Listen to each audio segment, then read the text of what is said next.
Assalamualaikum warahmatullahi wabarakatuh. Bertemu kembali di mata kuliah Antropologi Agama. Kali ini kita akan membahas tentang religious symbols and specialists, tentang simbol-simbol keagamaan dan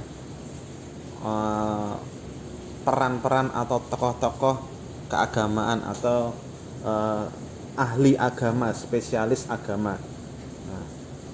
Sebelumnya jangan lupa berdoa terlebih dahulu, semoga ilmu yang didapatkan menjadi ilmu yang bermanfaat dan barokah. Nah, kita akan masuk dulu ke yang pertama. Jadi ada dua pembahasan, simbol dan spesialis. Kita masuk dulu ke simbol atau antropologi tentang simbolisme. Nah, sebenarnya simbolisme itu apa sih? Kenapa kok agama itu lekat dengan simbol? Yang pertama yang harus dipahami bahwa simbol ini hampir ada di setiap agama. Untuk apa? Untuk apanya nanti ada di yang kedua. Yang pertama, apakah agama itu simbolis? Iya. Jawabannya iya. Penjelasannya bagaimana? Jadi kalau menurut teorinya Sigmund Freud, ya, ada di buku ini halaman 56. Sigmund Freud itu kan tokoh psikoanalisis, ya. Jadi menurut Sigmund Freud, ketika seseorang melihat sesuatu itu ada dua proses berpikir.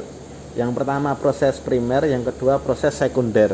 Misalnya ketika kita melihat suatu benda, misalnya karena kita umat Islam, ya, kita melihat Ka'bah itu kan sebagai tempat kiblat kita, ya, tujuan kita, arah kita untuk beribadah, melakukan sholat dan sebagainya. Ka'bah itu sendiri kan sebenarnya secara fisik adalah batu. Nah, ini proses berpikir manusia itu, yang proses primernya itu adalah batu, proses keduanya itu adalah kiblat. Nah, jadi ada dua makna di situ. Yang pertama makna secara harfiah, ya, secara tekstual itu adalah batu. Yang kedua setelah diberi makna menjadi simbol, yaitu menjadi kiblat. Dalam agama-agama yang lain pun sama. Misalnya orang Nasrani melihat salib, ya, entah itu dari kayu, dari batu atau apa. Nah, itu juga terjadi dua proses berpikir seperti itu. Yang pertama tentu saja itu adalah kayu yang berbentuk salib. Yang kedua, proses berpikir yang kedua, itu adalah tempat Yesus disalib, dimaknai seperti itu, sehingga menjadi tidak lagi menjadi kayu yang biasa, tapi kayu yang sakral. Nah, jadi itu membuat kita berpikir bahwa kalau ada sesuatu, ya, menurut kita itu kan cuma kayu, cuma batu, tapi menurut pemeluk agama lain yang memiliki makna tertentu, tentu saja itu berbeda. Nah, maka kita harus berhati-hati, jangan sampai kita seperti itu, karena kita pasti nggak mau ketika kita melihat Ka'bah yang terbuat dari batu, orang lain melihat, ngapain umat Islam menyembah batu? Kita tidak menyembah batunya, tetapi menyembah kiblatnya, Ka'bah sebagai kiblat.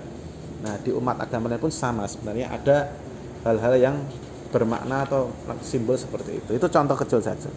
Yang kedua, untuk apa simbol? Ya, memang karena simbol ini untuk memanifestasikan atau mewujudkan sesuatu yang tidak bisa dilihat, sesuatu yang tidak bisa wujud.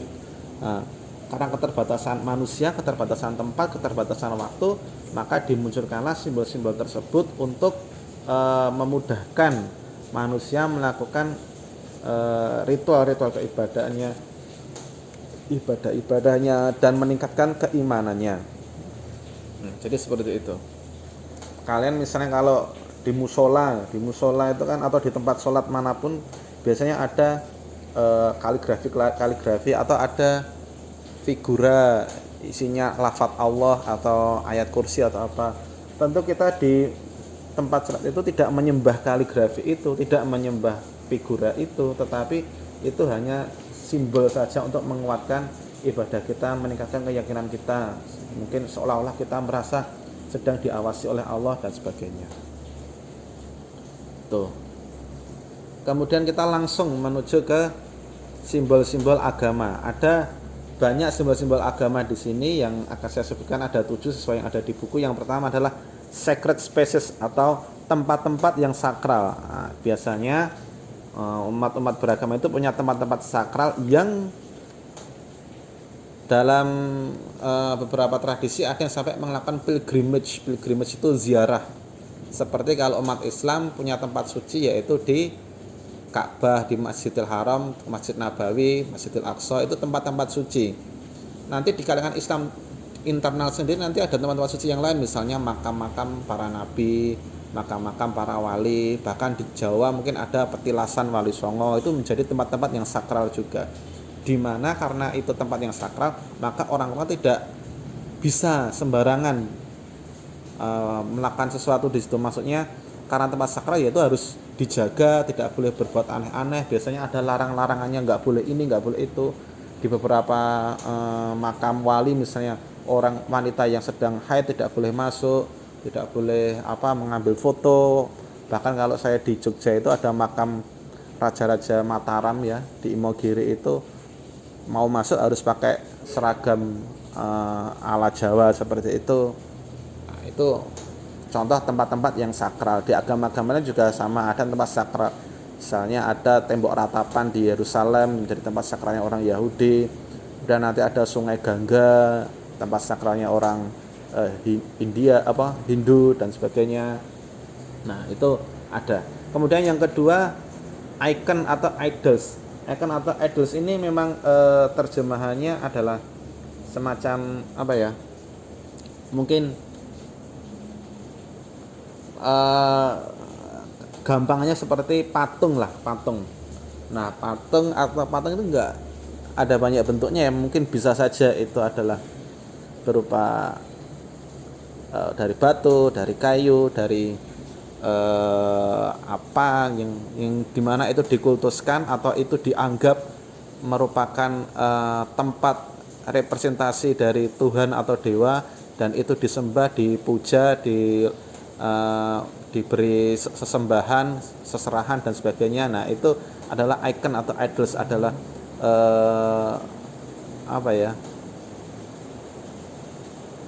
semacam istilahnya, saya lupa. Ya semacam patung gitulah. Nah, ini menarik. Dulu ada kisah itu Umar bin Khattab itu ketika masih jahiliyah sebelum masuk Islam pernah membuat patung berhala gitulah, tapi dari bahan-bahan makanan yang bisa dimakan. Suatu hari musim paceklik nggak ada makanan, adanya cuma berhala yang terbuat dari makanan tadi. Akhirnya Umar bin Khattab mendatangi berhala yang dia buat itu, dimakan. Jadi dia memakan Tuhannya sendiri waktu masih jahiliyah, dan itu terkenang terus sama Umar bin Khattab ketika sudah masuk Islam. Beliau itu sering ketawa-ketawa sendiri mengingat betapa jahiliyahnya dulu, bikin sesembahan sendiri, dimakan sendiri ya. Nah, itu. Kemudian yang ketiga, simbol-simbol agama yang berikutnya adalah berupa jimat-jimat. Ini charm, amulet, relics ini berupa jimat-jimat, atau bisa juga selain jimat itu mantra-mantra juga bisa. Nah, jadi setiap agama itu kan punya jimat yang mungkin menjadi sebuah pegangan, jimat secara bahasa Jawa itu siji dirumat, dijaga terus karena menjadi pegangan. Biasanya misalnya orang-orang Nasrani itu memakai rosario misalnya, yang kalung salib itu. Umat Islam mungkin beda lagi, ada yang memakai peci atau memakai sebagainya. Kemudian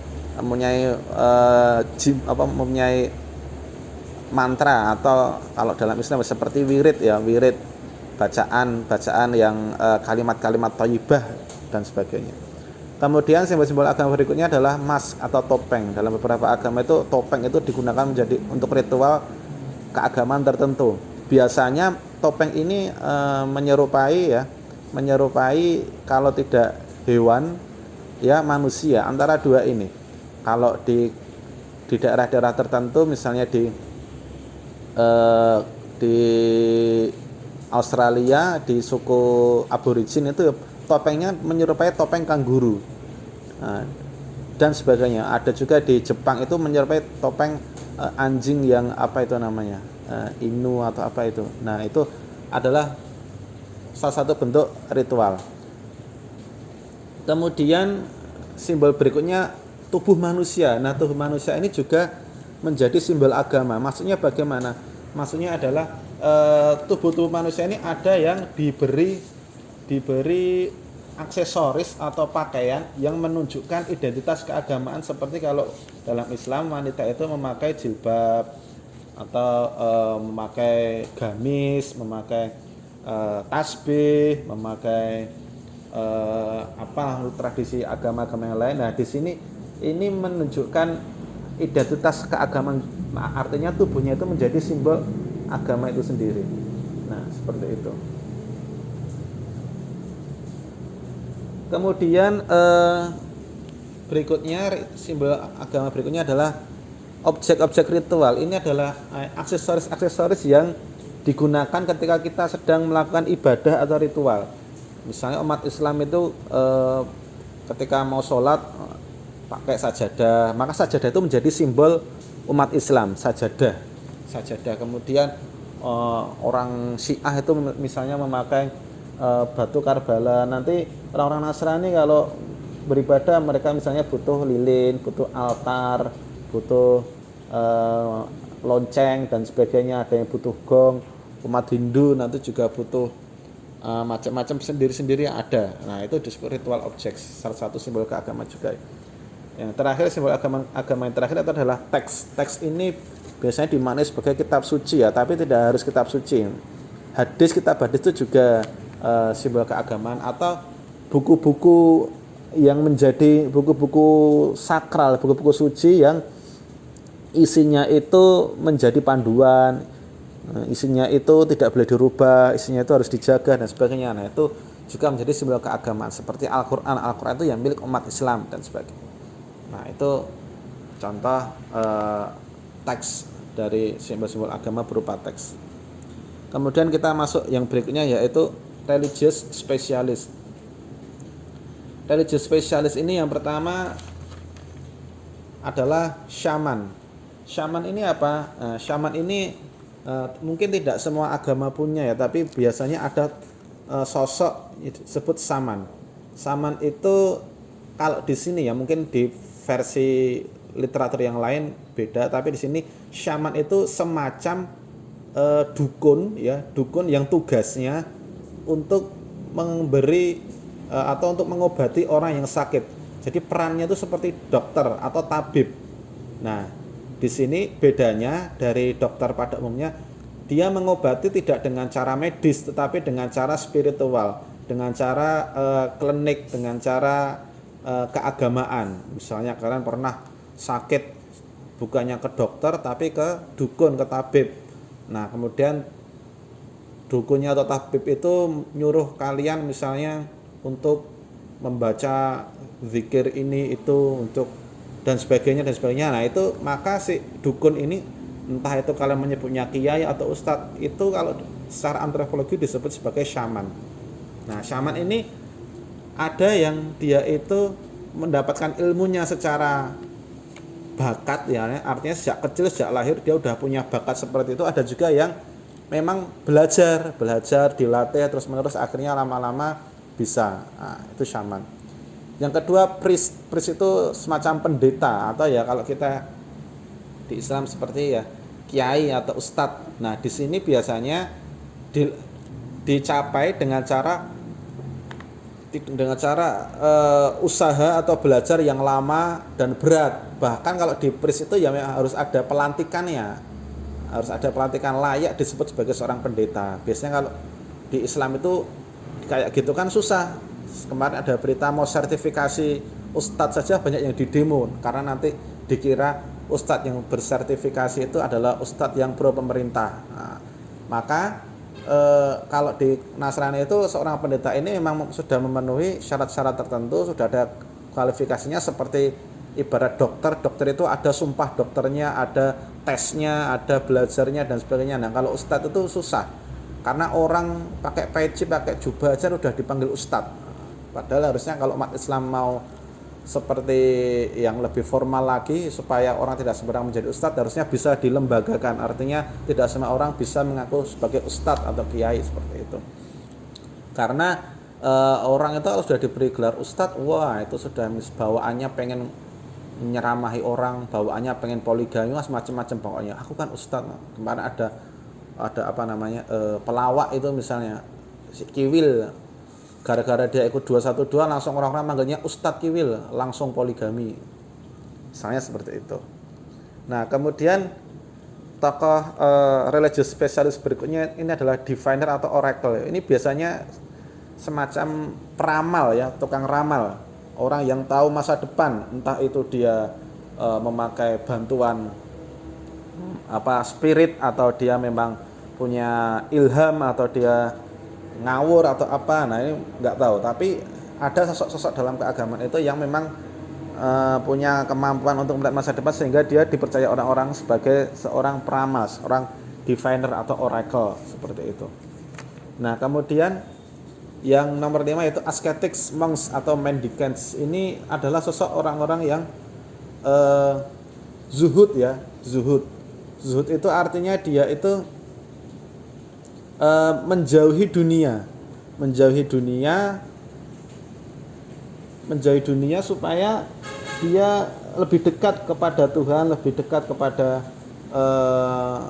dewa, atau mungkin dia melakukan itu juga karena kecewa sama dunia ya.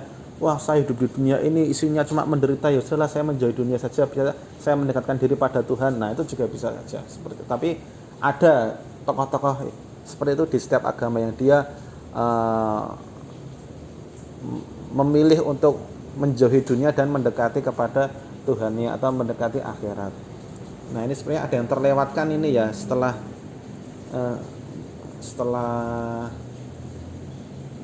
yang prophet atau medium ini belum ya. Nah, kemudian religious spesialis berikutnya adalah prophet atau medium, seorang nabi ya, atau medium, perantara antara dunia manusia dengan Tuhan atau dewa, ini disebut nabi.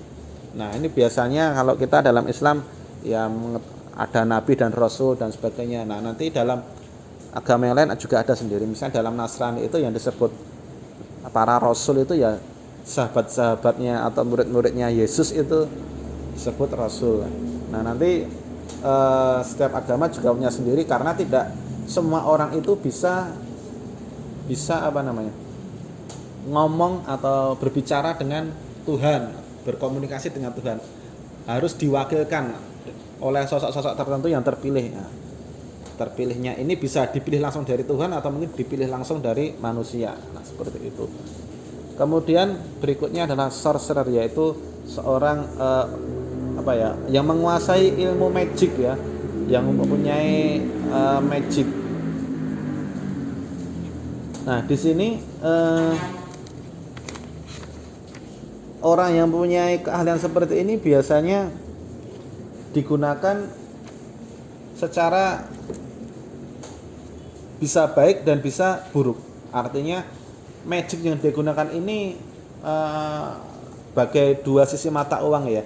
Artinya dia untuk membantu orang lain juga bisa. Misalnya ada orang, wah saya habis kemalingan, siapa pencurinya, membantu, itu bisa. Atau juga bisa untuk hal-hal yang jahat, misalnya aku pengen nyantet dia, tolong dibantu santet. Nah, itu juga bisa. Itu sorcerer. Artinya dia punya ilmu magic, tapi ilmu magicnya ini masih mentah. Bisa white magic, bisa black magic. Tapi kalau yang berikutnya yang witch, penyihir. Nah, penyihir ini negatif, artinya menggunakan black magic. Nah, ini biasanya witch ini selain cukup krusial karena biasanya digunakan untuk demonisasi atau istilahnya viktimisasi. Karena selain ini berbahaya, tapi juga berbahaya itu artinya bukan hanya sekedar berbahaya, ilmunya berbahaya, tetapi tuduhan-tuduhan terhadap dia juga berbahaya.